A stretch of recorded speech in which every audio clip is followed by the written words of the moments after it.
جذبہ بہترین ہے نا، ایسے ہی آپ کے ساؤنڈ کا جو وہ ہے نا اسٹینڈ، وہ ایسے ہی بدترین ہے۔ الحمدللہ وحدہ والصلاة والسلام على من لا نبی بعدہ، اما بعد فاعوذ باللہ من الشیطان الرجیم، بسم اللہ الرحمن الرحیم۔ ما كان محمد أبا أحد من رجالكم ولكن رسول الله وخاتم النبيين وكان الله بكل شيء عليما۔ عن أبي هريرة رضي الله تعالى عنه قال قال رسول الله صلى الله عليه وسلم فضلت على الأنبياء بست، أوتيت جوامع الكلم ونصرت بالرعب وأحلت لي الغنائم وجعلت لي الأرض مسجدا وطهورا وأرسلت إلى الخلق كافة وختم بي النبيون۔ رواه الإمام الهمام المسلم في صحيحه۔ اللهم صل على محمد وعلى آل محمد كما صليت على إبراهيم وعلى آل إبراهيم إنك حميد مجيد۔ اللهم بارك على محمد وعلى آل محمد كما باركت على إبراهيم وعلى آل إبراهيم إنك حميد مجيد۔ نماز اچھی، روزہ اچھا، حج اچھا، زکوٰۃ اچھی، مگر باوجود اس کے میں مسلمان ہو نہیں سکتا نہ جب تک کٹمروں خواجہ یسرف کی حرمت پر خدا شاہد ہے میرا کامل ایمان ہو نہیں سکتا۔ معزز دوستو، آج 4 اکتوبر 2024 جمعۃ المبارک کا عظیم دن ہے، اور میں یہاں مدرسہ امیر المدارس میں اچ شریف ضلع بہاولپور میں آپ کی خدمت میں موجود ہوں۔ ہمارے اس مدرسے کے محترم حضرت مولانا محمد صادق صاحب، عزیزم مولانا سمیع اللہ صاحب، اور میں جن کے واسطے سے یہاں موجود ہوں ہمارے قاری محمد زاہد صاحب، اللہ ان کو خوش رکھے، اور میرے مکہ مکرمہ کے بہت پیارے دوست ہمارے میزبان حاجی ناصر صاحب کو اللہ جزا خیر دے، وہ اسپیشل آج یہاں تشریف فرما ہے۔ اور بالخصوص جو مجھے کل ہی پتہ چلا کہ میرے لیے انتہائی عزیز القدر، جن کی گفتگو کو میں گفتگو کے طور پہ نہیں، الفاظ کی حسن ادائیگی کے طور پہ پڑھتا بھی ہوں، سنتا بھی ہوں، ہمارے مولانا خلیل کلیم احمد لدھیانوی دامت برکاتہم، وہ ماشاءاللہ یہاں آن بان شان ہمارے میزبان ہیں، اللہ ان کو جزا خیر عطا فرمائے۔ اور خصوصاً ہمارے اکابر کی نشانی، نمونہ اسلاف اور عقائد پر مضبوط ترین پاکستان لیول کی شخصیت حضرت مولانا پروفیسر محمد مکی دامت برکاتہم العالیہ، ان سب حضرات کے واسطے سے میں آپ کی خدمت میں ہوں۔ اور میرے بعد سید السادات اور حضرت مولانا سید جاوید حسین شاہ نور اللہ مرکزہ کے جانشین، جمعیت علماء اسلام ضلع فیصل آباد کے امیر، اور ہمارے صوبائی اور مرکزی جمعیت علماء اسلام کے رہنما اور خانقاہ کے ماشاءاللہ پیر طریقت حضرت مولانا سید زکریا شاہ صاحب کی آمد ہے۔ اللہ پاک ان سب کی عمروں میں برکات عطا فرمائے۔ میرے دوستو، مجھے اسٹیج سے عنوان ملا ہے عقیدہ ختم نبوت، تو میں انشاءاللہ اسی عنوان کے اوپر آپ کی خدمت میں بات کروں گا۔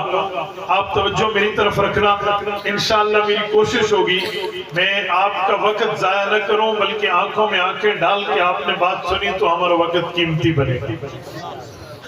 دیکھیں، عقیدہ ختم نبوت جو ہے، اس کو کئی جہتوں سے بیان کیا جا سکتا ہے۔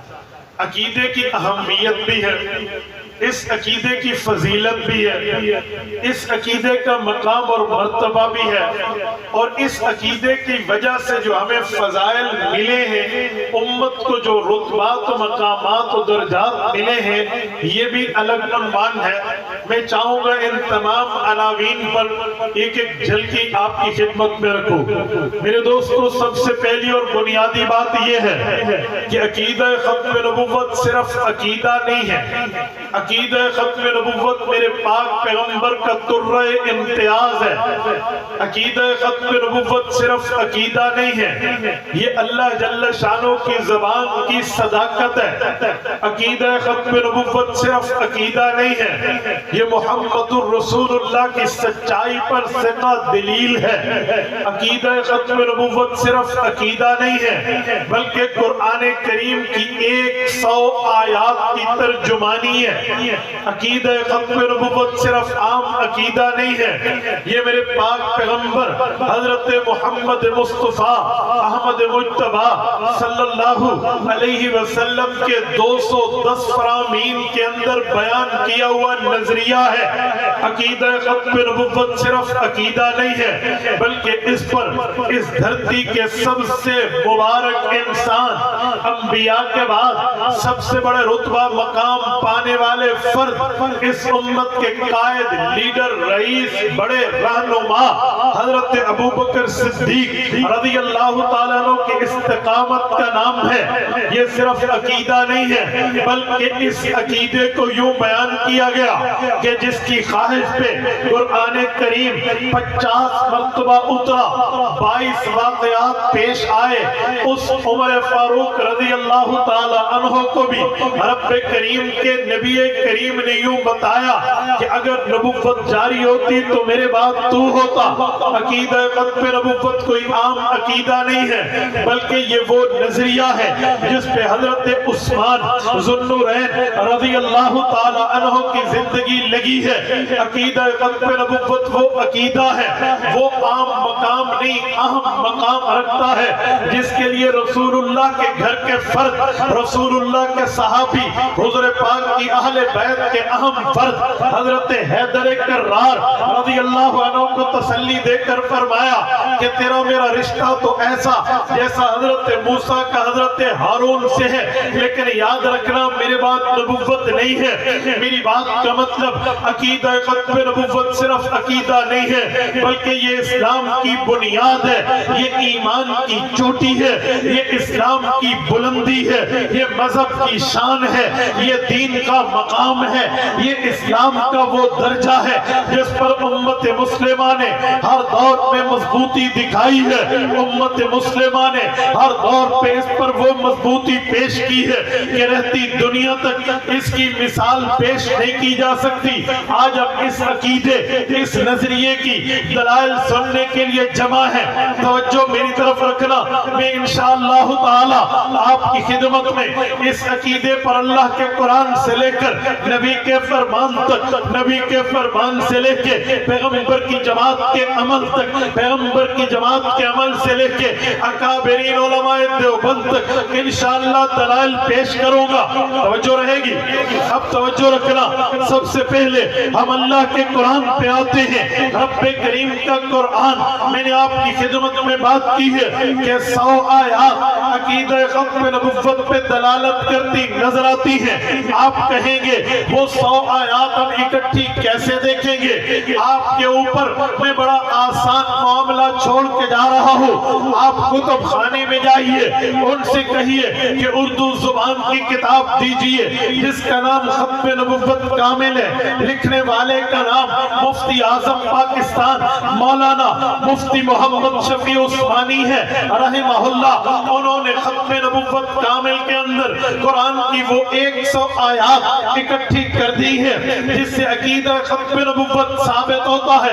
آؤ میں آپ کی خدمت میں کوشش کرنے لگا ہوں کہ میں عقیدہ ختم نبوت کو آپ کی خدمت میں اللہ کے قرآن کے شروع سے پیش کروں۔ باقی تو چھوڑیے، پہلی سورت کھولیے، قرآن کا پہلا صفحہ کھولیے، قرآن کے پہلے صفحے سے لے کر قرآن کے آخری صفحے تک ہمیں عقیدہ ختم نبوت واضح واضح نظر آتا ہے.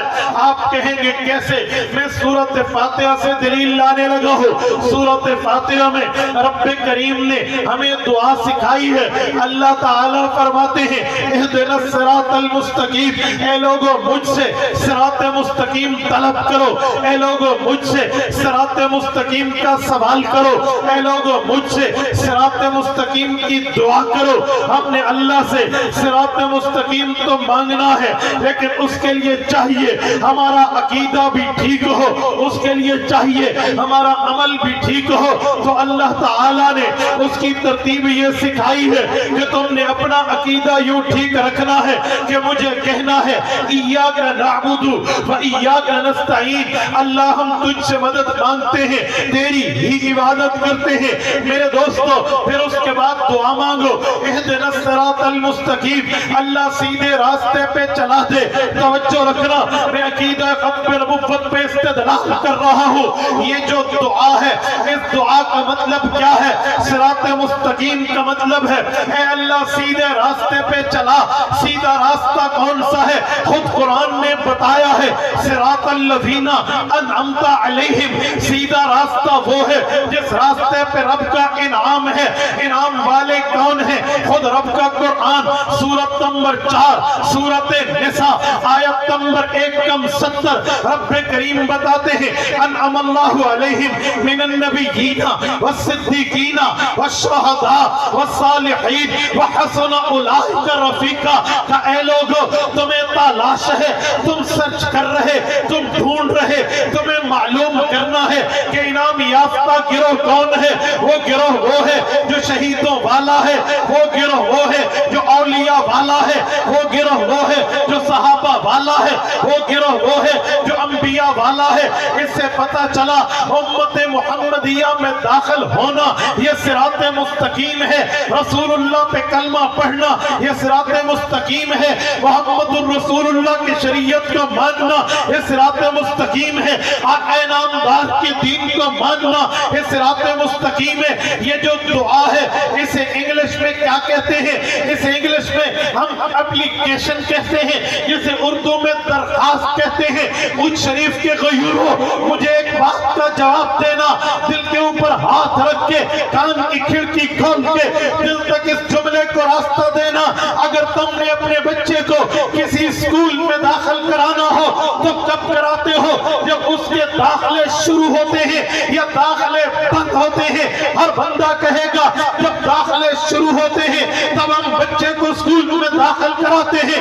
اسکول کے دروازے پہ لکھا ہوتا ہے ایڈمیشن اوپن، داخلے جاری ہیں. تو پھر وہاں پہ ہم اپلیکیشن دیتے ہیں، وہاں سے درخواست ملتی ہے، اس کو فل اپ کرتے ہیں، اپنے بچے کا داخلہ کراتے ہیں.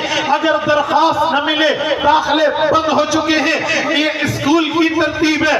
آؤ امت محمدیہ میں ایڈمیشن دیکھو، رسول اللہ کی امت میں داخلہ دیکھو، حضرت پاک کی امت میں آمد دیکھو. تو اللہ نے کہہ دیا اہدنا الصراط المستقیم. یہ درخواست ہے، یہ دعا ہے، یہ اپلیکیشن ہے، یہ ضرورت ہے، یہ نیڈ ہے، یہ حاجت ہے، یہ اللہ سے مانگنا ہے. کیوں؟ امت میں داخل ہونا چاہتے ہیں. اللہ یہ کب تک داخلہ ملے گا؟ داخلہ قیامت تک ہے. لوگوں کلمہ پڑھو، محمدی امت بنو، اسلام لاؤ، محمدی امت بنو، دین مانو، محمدی امت بنو، شریعت مانو، محمدی امت بنو. کب تک ہے؟ فرمایا الی یوم القیامہ، قیامت تک درخواست یہ ملتی رہے گی. جو آئے گا اہدنا الصراط المستقیم کہے گا، ایاک نعبد و ایاک نستعین کہے گا، امت محمدیہ میں داخل ہو جائے گا. میں نے کہا یہ دلیل ہے ختم نبوت کی. کیوں؟ اگر حضور کی امت میں داخلے بند ہو چکے ہوتے تو نیا نبی آتا، اس کے داخلے شروع ہوتے. نئی شریعت آتی، اس کے داخلے شروع ہوتے. نیا ایمان آتا، اس کے داخلے شروع ہوتے. نیا مذہب آتا، اس کے داخلے شروع ہوتے. نہیں نہیں جی نہیں، حضور کے بعد کوئی نبی آنا نہیں ہے، تبھی داخلہ امت محمد کھلا ہے۔ حضور کے بعد کوئی پیغمبر آنا نہیں ہے، تبھی تو ایڈمیشن امت محمدیہ اوپن ہے۔ جو آئے گا امت محمدیہ میں جائے گا، جو دعا کرے گا صراط مستقیم پہ آئے گا، جو چاہے گا حضور کا وفادار و دلدار و حبدار و تابعدار بنے گا، کیونکہ داخلے جاری ہے۔ یہ اہدنا الصراط المستقیم دلیل ہے ختم نبوت کی۔ حضور کے بعد کوئی اور آتا تو یہ داخلہ بند ہو چکا ہوتا۔